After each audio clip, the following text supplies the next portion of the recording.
He went on to say that the man who sparked one of the largest manhunts in Ontario's history still presents a grave danger to the community at large. His first victim was 26-year-old Charlene Britton, a casual acquaintance. Beaten, stabbed, and strangled, Peters left her in a locked room in his London apartment with a plastic bag over her head. His next victim was 53-year-old Albert Phillip. He beat the janitor repeatedly with a metal pipe. Peters then moved on to St. Catharines, Paris, and Sault Ste. Marie, where he was finally arrested after committing a dozen other crimes. Today, Peters was brought from jail in Brantford by Metro homicide officers. The court heard Peters suffered physical abuse and lacked affection from his family as a child. He lost, the court heard, the two most significant people in his life just before his crime rampage, the two women he loved. One of those people, CBC News has learned, was this woman, 32-year-old Dolores Bryant, Peters' parole officer and lover for more than 2 years. The court heard that Peters was in a fragile state emotionally after both this affair and another affair with a second unidentified woman ended. Bryant broke off the affair with Peters 48 hours before his first victim was killed. At the time of the murders, Bryant was no longer Peters' parole officer, but the affair began, her former boss says, when Peters was under her supervision. Corrections Canada only learned of the affair after Peters went on his spree and Bryant informed her boss. While he was a parolee under her supervision, they had had an affair, and the affair had started in May 1987, and Peters had a warrant expiry date of November 1987. So I was of the impression that the affair had gone from May 87 to sometime after the warrant expiry date. Provan says Bryant's conduct became the subject of a disciplinary hearing, but she resigned before the hearing was completed. We have a code of discipline in the Correctional Service of Canada, and this is definitely one of the codes in the discipline areas is not to have a relationship with a parolee or somebody under your charge. It seems a very unprofessional conduct. So as a result, that's why I suspended her. Before sentencing, Peters stood up and began reading from a prepared statement. I wish to express how sorry I am to the families of the victims, to my family, and to anyone I've hurt. What I've done is unforgivable. At that point, Peters began to cry, and his lawyer, Mel Green, finished the apology. Peters has been returned to custody in Brantford, where he faces additional charges of abduction, sexual assault, and the attempted murder of a St. Catharines woman. Back to you, Hillary. Thank you, Sheila. Metro Toronto police arrested a teenager today, and they are still looking for another suspect after a wild chase in a downtown neighborhood. Police say one shot was fired during that chase, but they don't know if the suspect who fled was wounded. Ron Azawa reports.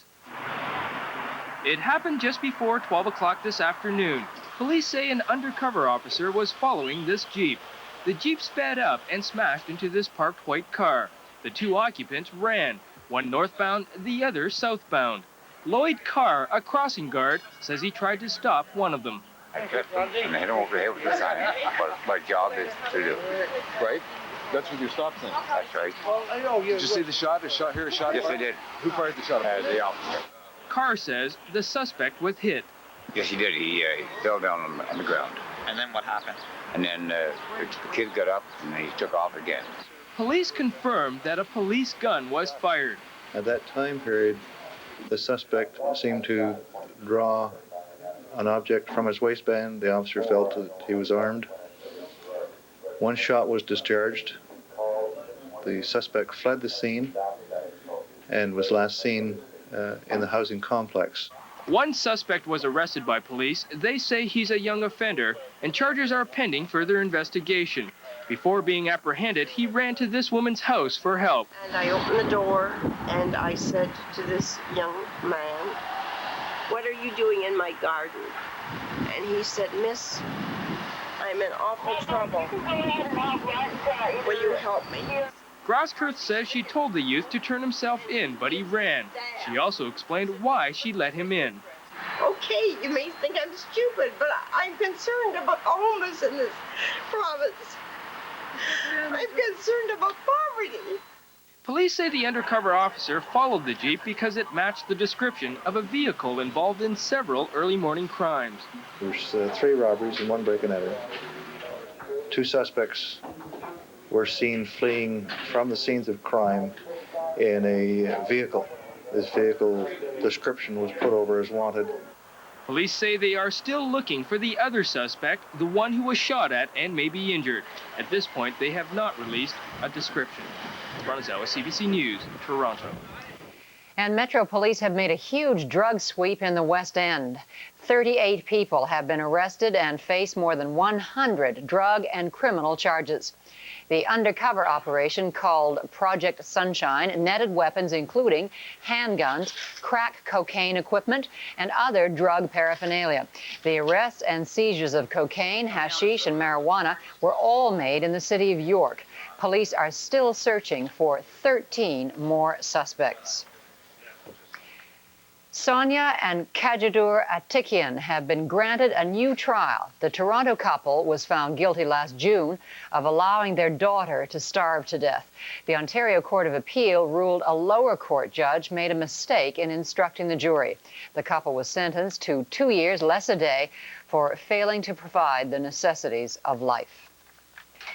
The coroner's office is reviewing the death of a 26-year-old woman from Pickering after a report last night on CBC at 6. Debbie DeVoe died at the Toronto Hospital in October. Kelly Crow is standing by with more. Kelly.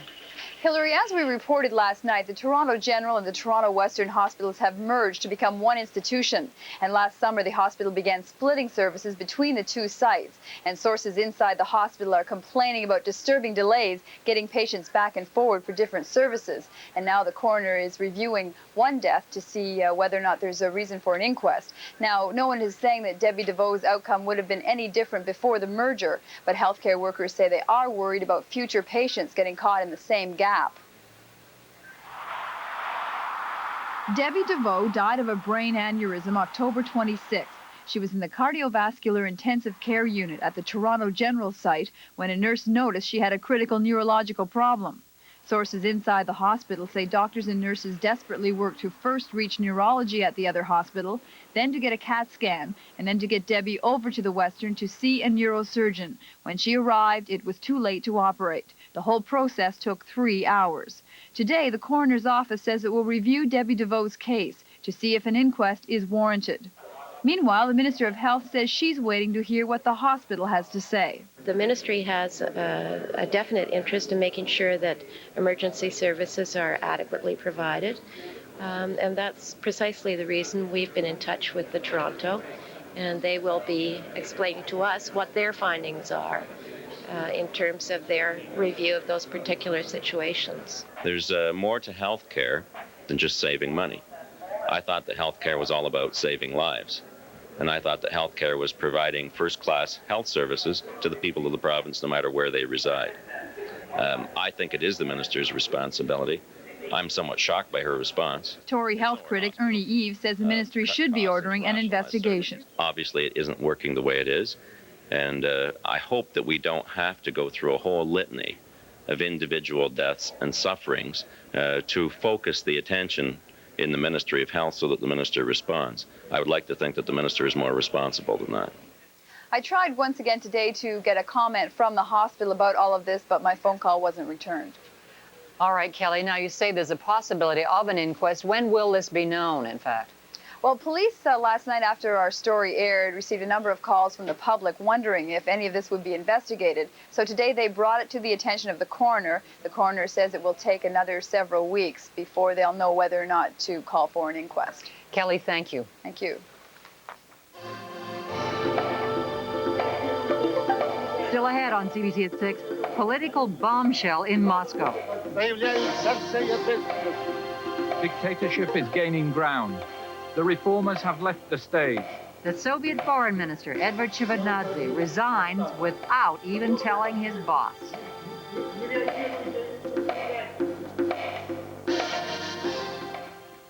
Premier Bob Rae refused opposition demands today that he fire 2 of his cabinet ministers. Rae says their errors are not serious enough to cost them their jobs. Richard Allen and Ed Phillip are accused of revealing a secret cabinet decision to scrap an expressway in Hamilton days before the official announcement to that effect. Havard Gould is at Queen's Park tonight with the story. Havard? Good evening, Hillary. Now, the opposition says that at least one cabinet minister broke his oath of secrecy, and together the two men have at least violated the long-standing principle of cabinet secrecy. The Premier says quite bluntly that his people may have screwed up, and those are his words, but it's not all that serious, and their apologies should be enough. It was by far the most raucous question period that Bob Rae has seen as Premier. Isn't it clear from the evidence that is before you now, and indeed from the admissions of the ministers themselves, that they have breached their oaths and committed the most serious offense that a member of the Executive Council can commit?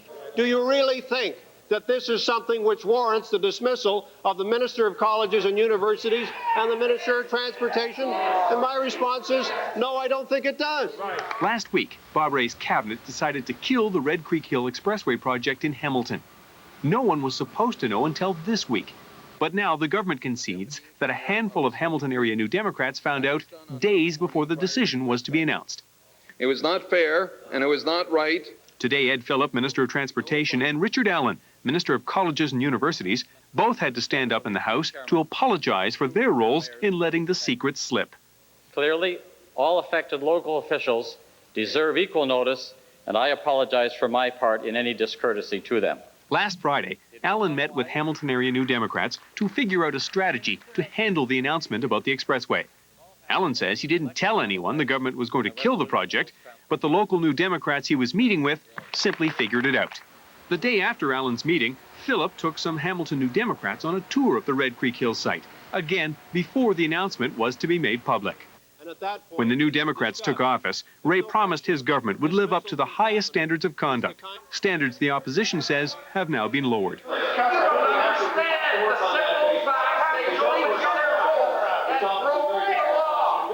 There is no evidence whatsoever that the ministers were trying to do anything but further their political cronies in this community. The point the Nixon is trying to make there is that nobody made any money off this, but certainly political gain was made by the NDP government because it was only NDPers in Hamilton who found out about this.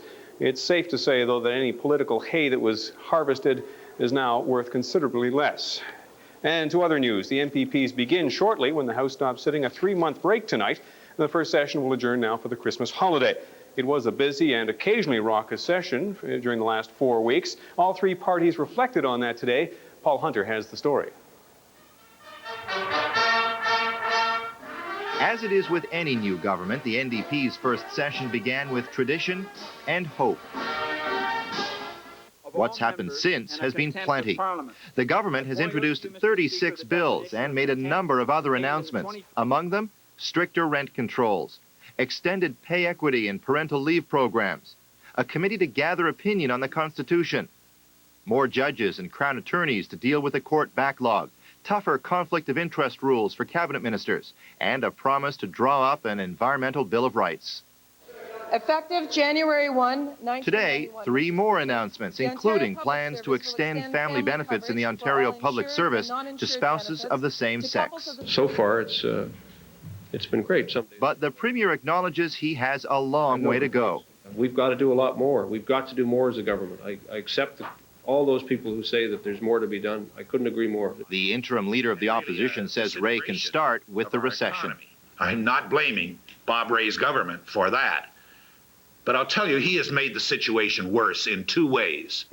Nixon says NDP job programs so far are meager and says the government has wasted potential jobs by killing construction projects like the Ballet Opera House in Toronto and an expressway in Hamilton. We've simply replaced one high-taxing, big-spending government, beholden to special interests, with another one. The Conservative leader said today the NDP should cut spending to survive the recession, but noted his party's own deficit has gone up $500,000 this year. The test that will be applied to our government is a rigorous one. It will be. The Premier says in many ways the recession is the test of his party and the government. It's very easy to do well when things are going well. The question is, how do you do when things are tough? Ontario may have to wait a while for the answer. The House resumes sitting in March. Paul Hunter, CBC News, Queen's Park. And the government must be glad about this 3-month break because, Hillary, after today's question period, they don't have to face another one until March. How nice for them. Thank you, Howard. Thank you. A City of Toronto task force is recommending that part of the Gardiner Expressway be torn down. Supporters of the report say it will put new life into the city's industrial area and would create more parks. Critics say the plan won't work. Hamlin Grange reports. The Gardiner Expressway has been a landmark in Toronto for more than 25 years. It's a major highway that runs east and west along Toronto's waterfront. At its busiest, up to 3,600 vehicles can use it every hour. In recent years, the Gardiner has become a problem for drivers, planners, and politicians alike. Metro has spent millions of dollars repairing damage caused by age and salt. 5 years ago, the city set up a task force to figure out what to do with it. Today, that task force presented a report that says part of the expressway should be dismantled. David Gordon on the left is a consulting engineer. Councillor Jack Layton is chairman of the task force. We'd like to see this whole road behind us here taken down and replaced with rapid transit and a different road alignment where some of the roads go down into the port area and open that up for economic development. A 3-kilometer stretch of the elevated highway in the city's east end would be torn down. Lakeshore Boulevard and Commissioner Street would be widened to 6 lanes. This would open the whole area to modern industrial development, and part of the lakeshore would be turned into parks. The plan would take 25 years to complete and cost at least $300 million. 50 agencies have jurisdiction over the Gardiner Expressway and the surrounding roads and lands. Metro is one of them, and it would have to go along with the plan before any part of the Gardiner can be removed. This Metro councillor says more work will have to be done before he or other councillors support the plan. We all agree that Gardiner is a visual blight. We all agree that. When it was built, the vision of the city, in fact, was to the north, the west, and the east. Nobody cared about the harbour front. We've rediscovered the joy of the harbour front, but we also have the reality of the Gardiner. You don't just suddenly rip it down and say, surprise, surprise, find other ways to get to work. The proposal will go before both Metro and City Council in the new year.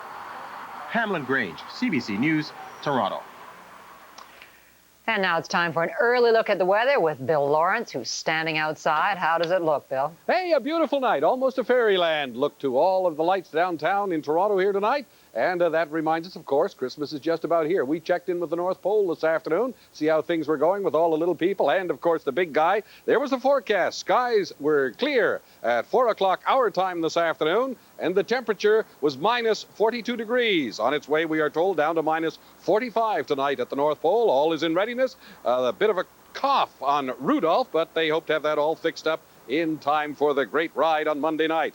We have some better guidance now and better information available for that night, for the eve and day of Christmas. As we look at the holiday weather, about a 40% chance now of snow flurries on Christmas Eve. The overnight low around minus 8 degrees. The storm that was threatening us on Christmas Day now looks like it will stay well to the south. So partly cloudy across most of southern Ontario on Christmas Day. The high should be about minus 1. The only snow, if you're looking for a white Christmas, will probably be up in ski country. The winds will be out of the northwest, and we have squall activity off Georgian Bay and Lake Huron. So if you want a white Christmas, up in ski country is the place to be.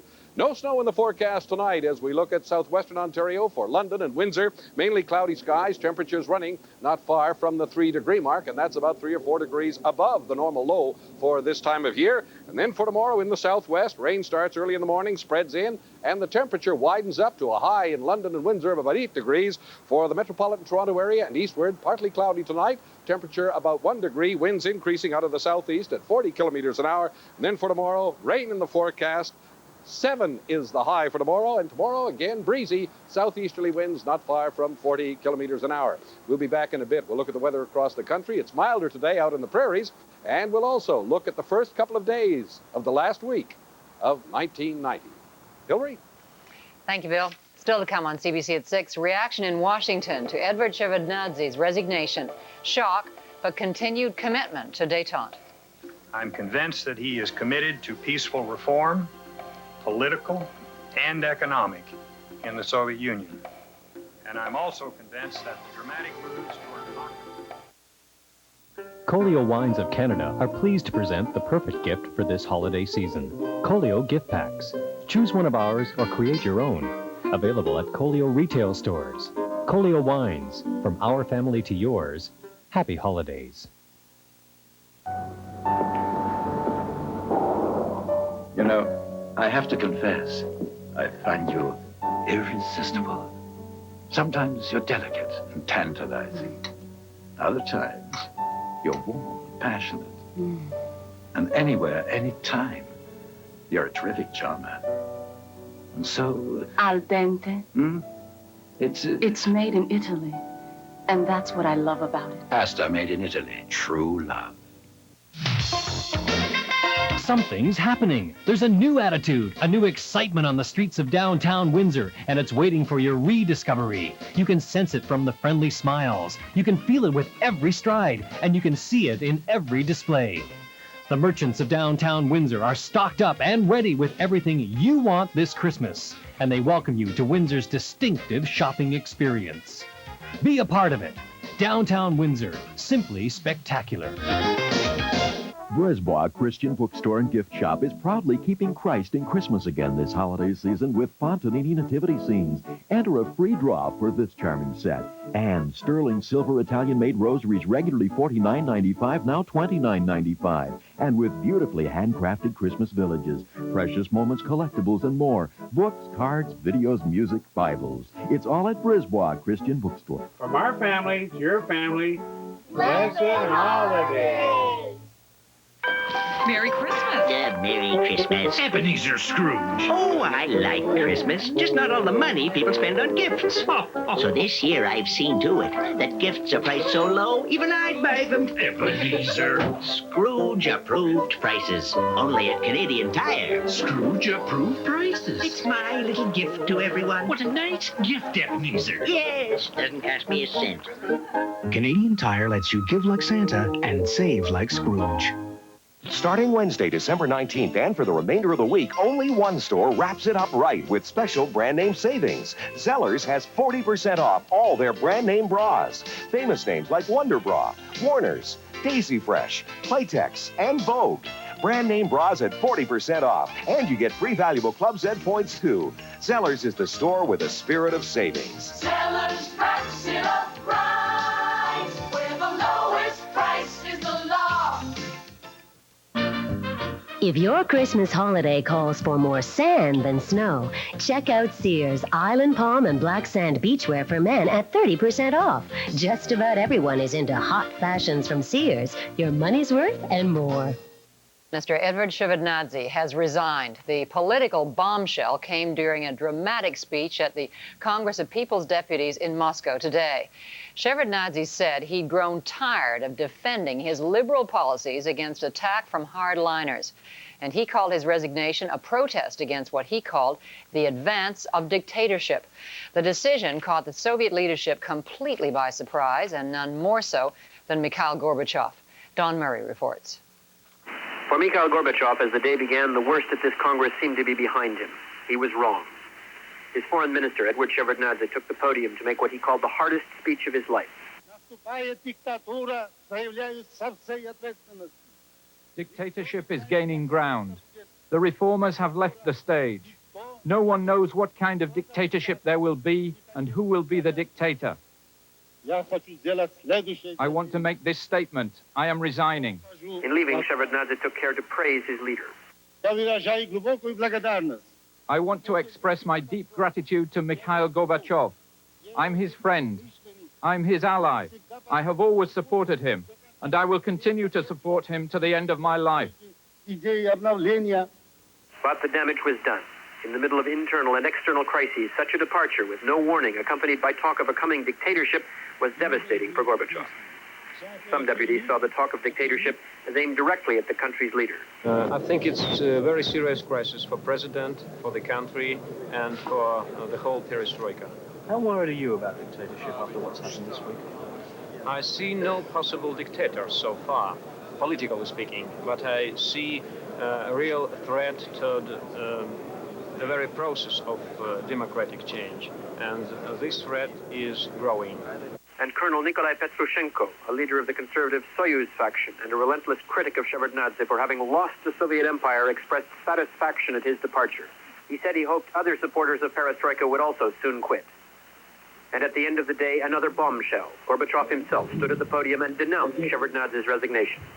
To leave at such a time, he said, was unforgivable. I condemn this. An era ends in bitterness and recrimination. The future of the architect of perestroika is suddenly much less certain. Don Murray, CBC News, Moscow. The Shevardnadze resignation sent shockwaves around the world. Leaders praised Shevardnadze for helping to end the Cold War. They also expressed concern about the future of the Soviet Union. In Ottawa, External Affairs Minister Joe Clark said that Canada is very disturbed by the resignation. And in Washington, the U.S. Secretary of State, James Baker, said that Shevardnadze's warning of a Soviet dictatorship must be taken seriously. Paul Adams reports. Edward Shevardnadze played a crucial role in thawing the icy relations between East and West. Now Western nations are scrambling to assess what his departure might mean. The American Secretary of State, James Baker, described Shevardnadze as a personal friend. We've seen the reunification of Germany, the ending of the division of Europe, a partnership in terms of our policy on the Gulf.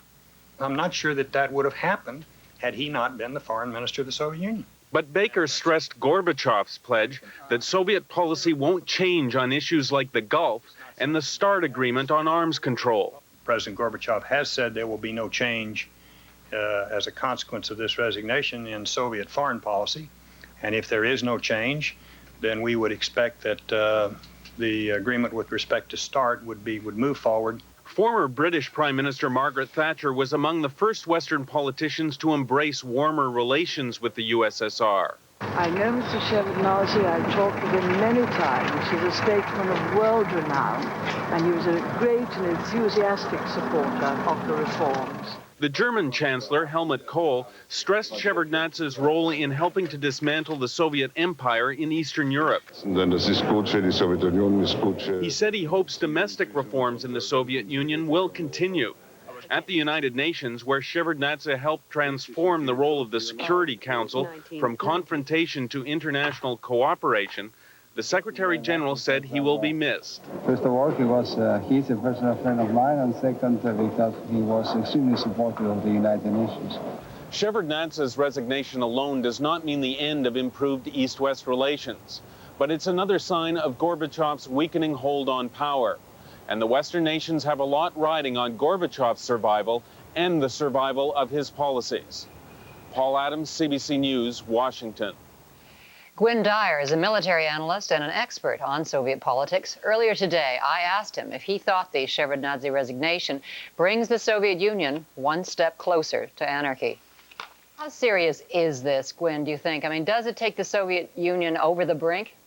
Doesn't take it over the brink, but it brings it pretty close. The brink of what? The brink of the collapse of central rule of the Communist Party's authority altogether, but probably via a period of very much tighter central control, or the attempt to reassert central control, the KGB, the army, the party, all coming to Gorbachev's support. I don't think it'll last. I think maybe in 6 months' time it will look like Shevardnadze, who quit, was the winner here, not Gorbachev, who stayed. I see. Well, now, is this the beginning of the end for Gorbachev? I think it is. I mean, Gorbachev has actually run out about a year ago of new ideas. He can't bring himself to go the final steps to, put land into private hands, to really democratize the system, to open up the economy. And now all that has caught up with him. The economy's collapsing. They're seeking foreign aid. And he's being driven back onto the very people he was trying to get out of power, the KGB, the army, the party.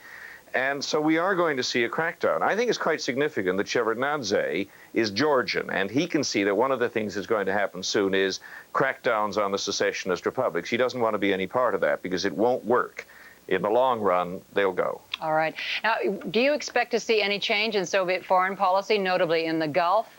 It's quite possible. I mean, if Gorbachev becomes beholden to the army and to the old guard, generally speaking, their tendency will be to move away from the United States to reassert traditional Soviet positions, try to make up to traditional Soviet friends and allies in the Middle East. Again, it's not going to matter a lot because the vital UN resolutions authorizing the use of force in the Gulf and so on have already been passed with the Soviet Union support, and they weren't going to send troops. So there's not much that they can do at this point. Gwynne Dyer, thank you very much. You're welcome. In the United States today, there was a dramatic rescue of a small boy in Denver. 10-year-old Michael Graves fell through the ice while cutting across the pond on the way to school. He was in the water for 15 minutes before he was rescued. Let's get him into rescue. Take him in the squad, crank up the heaters. Come on, Mikey! Come on, Mikey! Yeah! You need to know if he was by himself. Oh, yes, Mikey. Michael was rushed to the intensive care ward of a nearby hospital. Doctors may release him later tonight or keep him overnight for observation.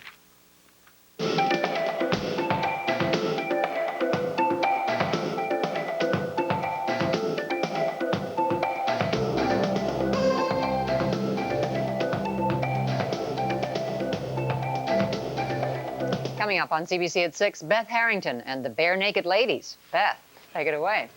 Yes, Hillary, it's just another ordinary day in the entertainment department. I have Bare Naked Ladies here, but keep your shirt on. It's a group called Bare Naked Ladies, and I'll have them and a lot more next in entertainment. Take it away, boys. God rest ye merry gentlemen, let nothing you dismay.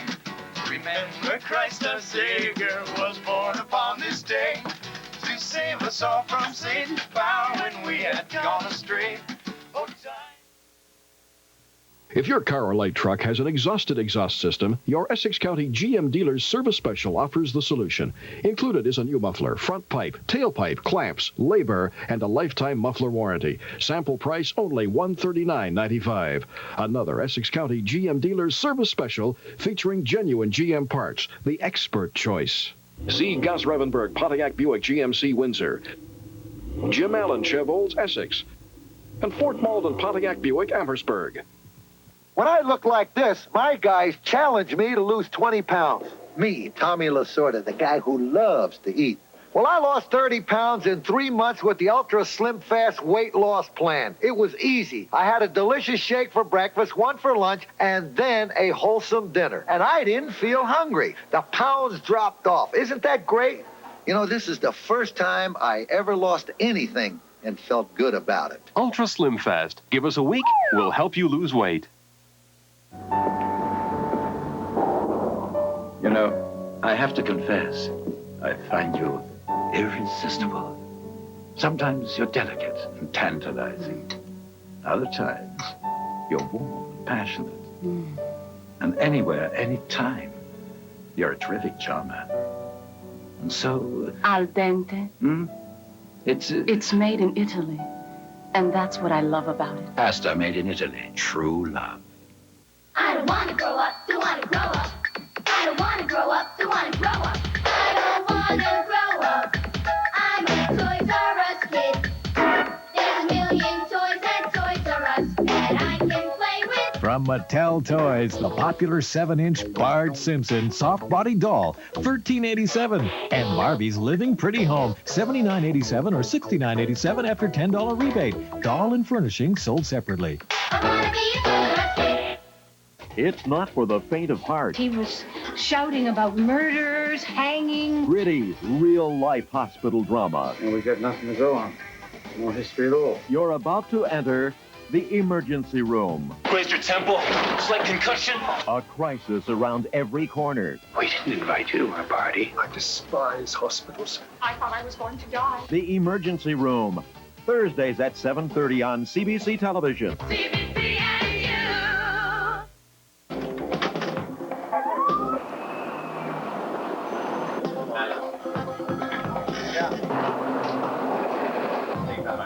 Mona Fletcher and the CBC at 11. News for the 90s. Blue Rodeo, Gowan, and a special reunion of Max Webster. Join Q107 and CBC Television for a special stereo simulcast of the Toronto Music Awards, Thursday night at 11:30. I'm Beth Harrington. One of the numerous movie releases that's out this Christmas is a little gem called Awakenings. It stars Robert De Niro and Robin Williams in two roles that steal every scene and will probably steal every heart. When you say people, you mean living people? Well, I'm here to apply for a research position in your neurology lab. Dr. Malcolm Sayer has never treated human illness. He is a reclusive researcher in search of a job. The job he winds up with is in this chronic care hospital for neurological diseases. Wahida, how are you today? I'm fine, thank you.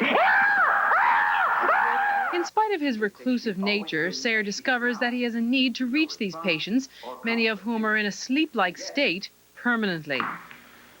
Robert De Niro is one of the patients, Leonard. But Leonard, through a Ouija board, tries to communicate. L. Oh, good. Good. Now the E. All this is based on the true life of Dr. Oliver Sacks, who began treating these patients with a new drug, L-Dopa. Good. Was there really a Leonard? Oh, indeed there was.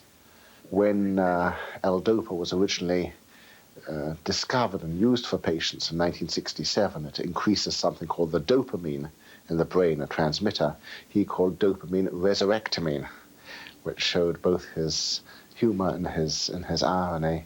Sacks worked closely with Robert De Niro as Leonard, even introducing him to his patients in various stages of recovery. But it was Robin Williams, who plays his character, that caught him off guard. I never got any feeling of being watched by Robin. We would do things together. We would go see patients together. We'd sometimes sort of hang out together, go for a drive together. At one point, he had so many of my mannerisms and things. You know, one isn't conscious of mannerisms. But if I did this, I would find he had done that. It was a little like having acquired a twin. Change that. You're not married? Me? No. I'm not very good with people. Under the watchful direction of Penny Marshall, she made big with Tom Hanks. William and De Niro form a bond that is magic on screen and is eventually heartbreaking. As for Dr. Sacks, he is satisfied with the results. I love it, and I think it gives a truthful picture of what things were like in the summer of '69, and perhaps also something of the way in which a somewhat reticent doctor who would keep a certain distance from patients became totally involved. Awakenings opens tonight. And an exceptionally beautiful movie it is. And now Bare Naked Ladies are with me. And this is Stephen Page, and he is one of Bare Naked Ladies. Where in heaven's name did you get that name? Actually at the C&E Stadium. We were sitting there watching a concert, trying to figure out what we were going to name ourselves, and it was just myself and Ed over here. And we were just trying to decide what was a good name. Bare Naked Ladies was the perfect one because it really was kind of the little kid name, and we're really little kids in older bodies. In sheep's clothing, yeah. Okay, acoustic hip-hop, that's what you've been described as playing. What is, boy, I've got all these questions. What is acoustic hip-hop? Well, we've got acoustic instruments, double bass, acoustic guitar, and, but you know, I think a real love of ours is hip-hop music, so we're just really saying that we're going to blend things together that you wouldn't quite expect. Like jazz and country and all the things, That's all right. the influences you're bringing together. That's now, right. you guys are totally weird. You can probably see this from the garbs and the haircuts. Just turn around, Ed, and we'll get a close-up of this festive hairdo here. Fabulous. Yes. Definitely. Now, Merry Christmas. this is, you're unusual, to say the least, to look at. And you keep comparing yourselves to New Kids on the Block, which I think is ideal, of course, because you're right up there with them. Well, now, you're struggling to we get were just doing the Sky Dome last week. Good. You're struggling to get a record deal. How's it been? Well, it's been fine. We've had people coming out to see our shows, but I don't know. We'll get it, I hope, someday. And But you're slogging away. I mean, this is a tough time of, you know, the economy is bad, things are slow all the way around. Do you think you're going to do it? We're still young and resilient. That's right. We're young and foolish. Young and foolish. Yeah. Actually, we're just enjoying it right now, so it doesn't bug us. Okay, well, listen, I know our audience would love to hear Bare Naked Ladies, and let's go to it. Sure. Okay, Bare Naked Ladies. 1, 2, 3, hook.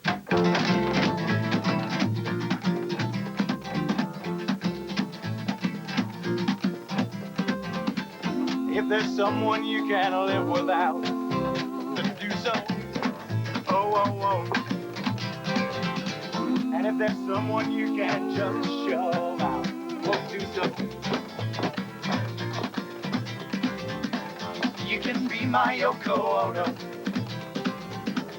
You can follow me wherever I go.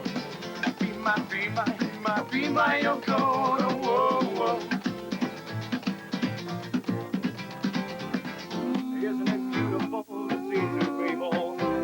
much in love. They're naked as two virgins, hand in hand, hand in glove. But now that I'm far away, it doesn't seem to me to be such a pain to have you hanging off my ankle like some kind of ball and chain. Coming up on CBC at 6, Communications Minister Marcel Mass says he's not to blame for cuts to the CBC. Communication by the law has no power to intervene in Radio-Canada and CBC and order them to close or open the stations and so on.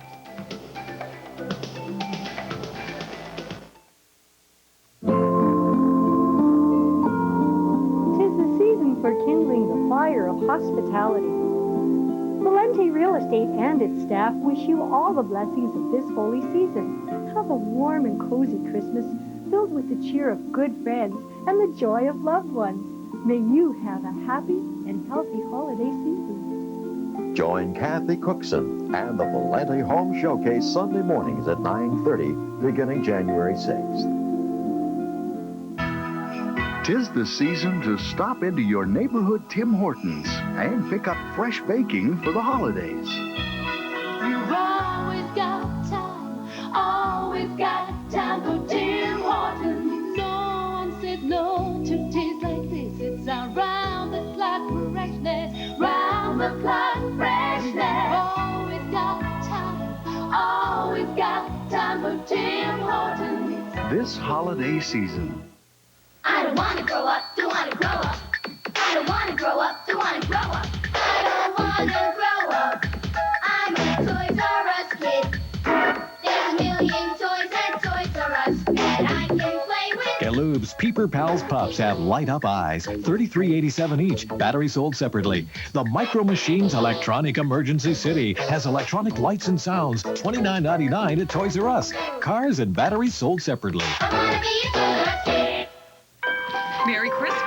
Merry Christmas. Ebenezer Scrooge. Oh, I like Christmas. Just not all the money people spend on gifts. So this year I've seen to it that gifts are priced so low, even I'd buy them. Ebenezer. Scrooge-approved prices. Only at Canadian Tire. Scrooge-approved prices. It's my little gift to everyone. What a nice gift, Ebenezer. Yes, doesn't cost me a cent.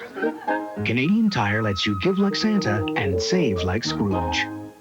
Starting Wednesday, December 19th, and for the remainder of the week, only one store wraps ladies up right for the night with special savings. Zellers has 1/3 off a wide selection of fall and winter ladies' lounge and sleepwear, robes to cuddle up in, pajamas to be cozy in, and teddies and peignoir sets to dream the night away in. At the one store that wraps it up right with free valuable Club Z points, Zellers. Zellers wraps it up right, where the lowest price is the law.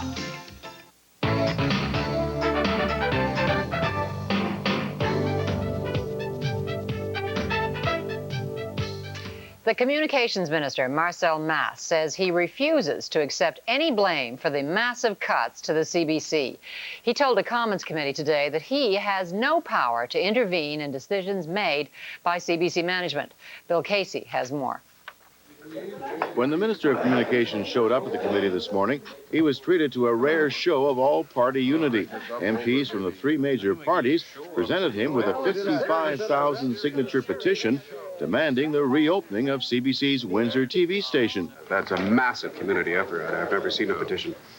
But when the meeting started, it soon became plain that the minister didn't intend to do anything to change the CBC's decision to cut local TV operations across the country.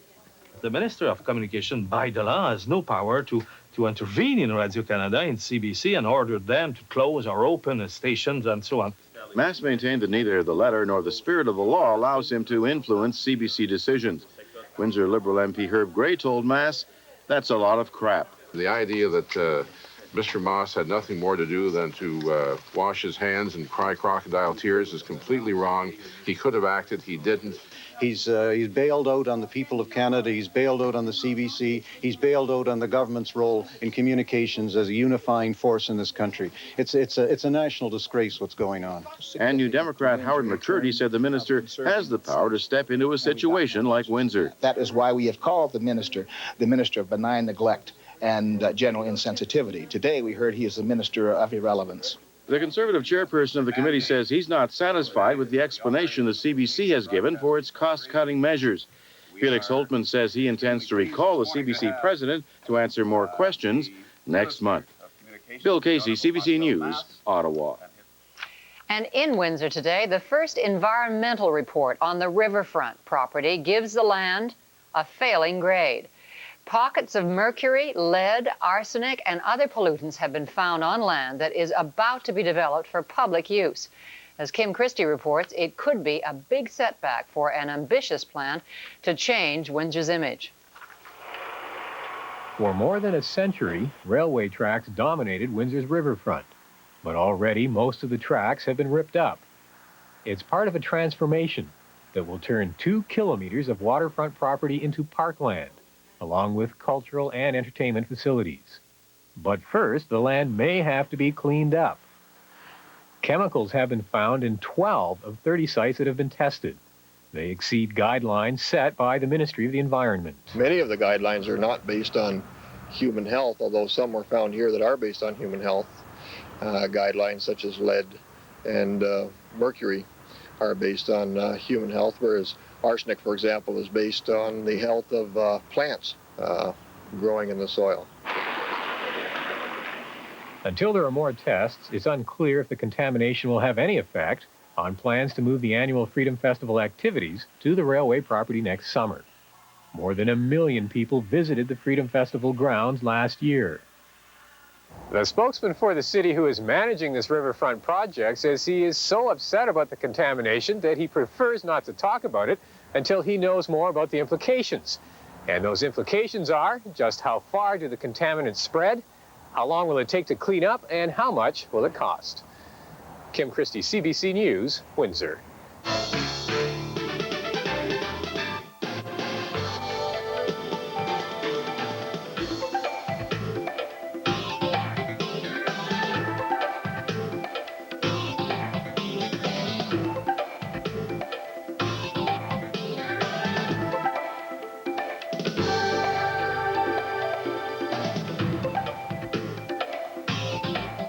Well, although it was bitterly cold, still out in the prairie provinces, a bright day and about 5 degrees milder than it was this time yesterday, but still very much wintertime in the 3 prairie provinces. Speaking of milder, that's the way it's going to be in southern Ontario for the next couple of days.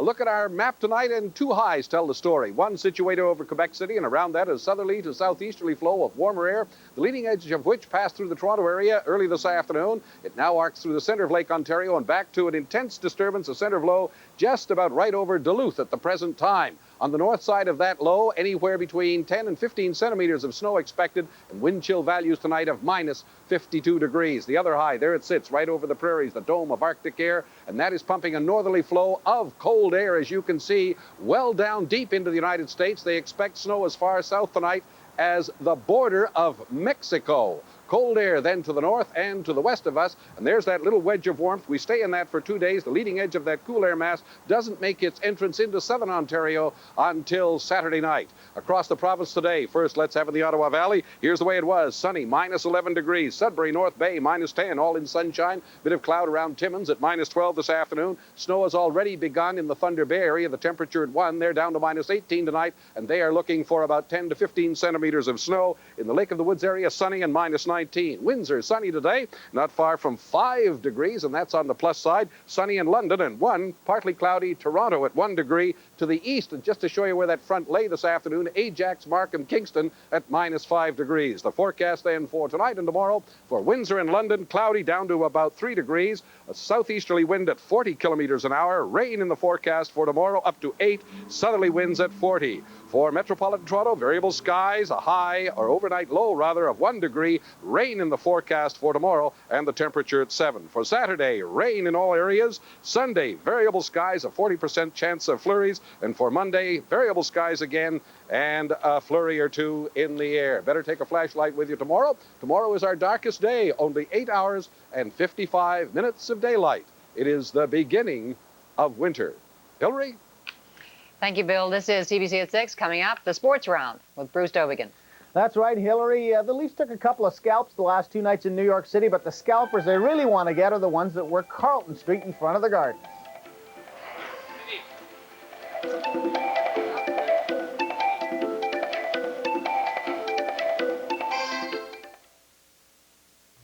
Starting Wednesday, December 19th, and for the remainder of the week, only one store wraps it up right with special brand name savings. Zellers has 40% off all their brand name bras. Famous names like Wonder Bra, Warner's, Daisy Fresh, Playtex, and Vogue. Brand name bras at 40% off, and you get free valuable Club Z points too. Zellers is the store with a spirit of savings. Zellers wraps it up right, where the lowest price is the law. Cruising with cooks in the Southern Caribbean this fall and winter on the world's newest ship sailing from San Juan is really something special. And so is the price. For under $1,000, including airfare, you can enjoy the luxurious new cruise ship Horizon. We'll visit San Juan, Martinique, Barbados, St. Lucia, Antigua, and St. Thomas. Book now and save $350 per cabin. Contact Cooks Travel, Leamington, or Windsor. U.S. clients call toll-free 1-800-265-3636. Christmas is a special time for family and friends, and it's a time when Shoppers Drug Mart helps to make your holidays festive and affordable. Right now, get this elegant silver-plated and brass picture frame free with a minimum $30 purchase of cosmetics or fragrances. Okay, plug them in. Hey, get that beaver away from the ladder.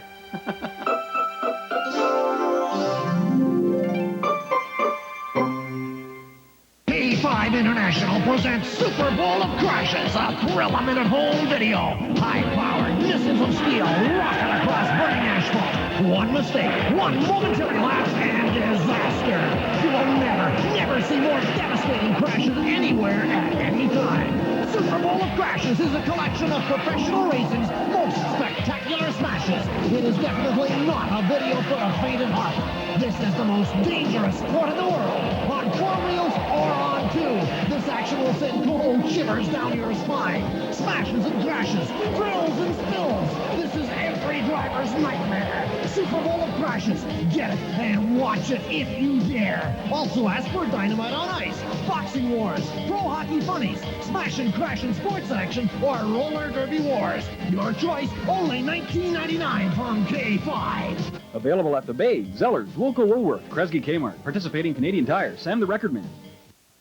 The first time that I saw him, I knew right from the start. This holiday season, McDonald's has a little something for someone special. How do I show I like him? McDonald's gift certificates. Oh, I think that I know how. A book of 5 for $5 with 50 cents from each book going to Ronald McDonald Children's Charities to help children in need all across Canada.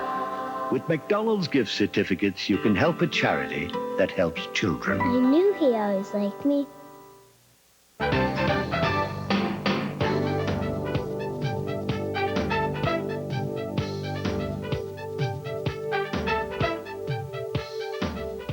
And before we get to the Maple Leafs, a little news from the Blue Jay camp. Today, they released left-handed pitcher John Cerruti. They declined to offer him a new contract. They've made him a free agent. Cerruti was 9-9 last year with a 4.76 ERA.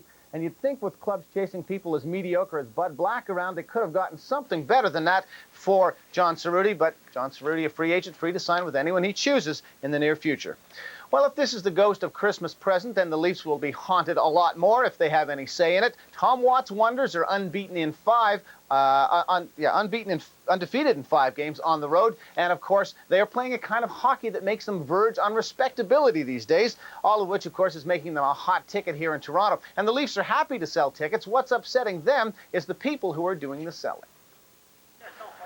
After numerous complaints about the gauntlet of illegal ticket sellers lining Carlton Street on hockey nights, Maple Leaf Gardens president Donald Giffen has decided to get tough.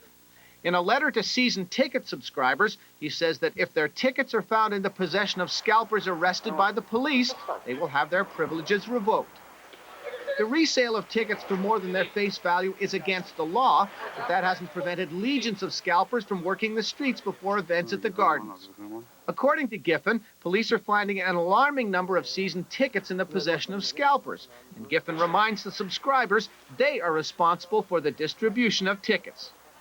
The Maple Leafs have a season ticket base of just under 14,000, while Maple Leaf Gardens holds 16,181 fans for hockey.